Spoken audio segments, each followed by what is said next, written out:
Welcome ulo. Ano, sabik ito yung bus namin. Manik! Ah, oras na ng pagkain. Lunch muna kami. Isang oras na break time.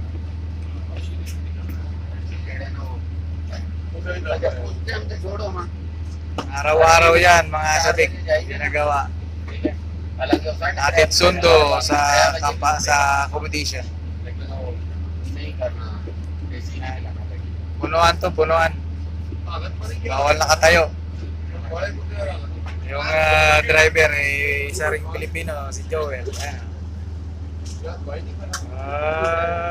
Mr. Ali. Ajay. Ano? Hindi pa puno, puno.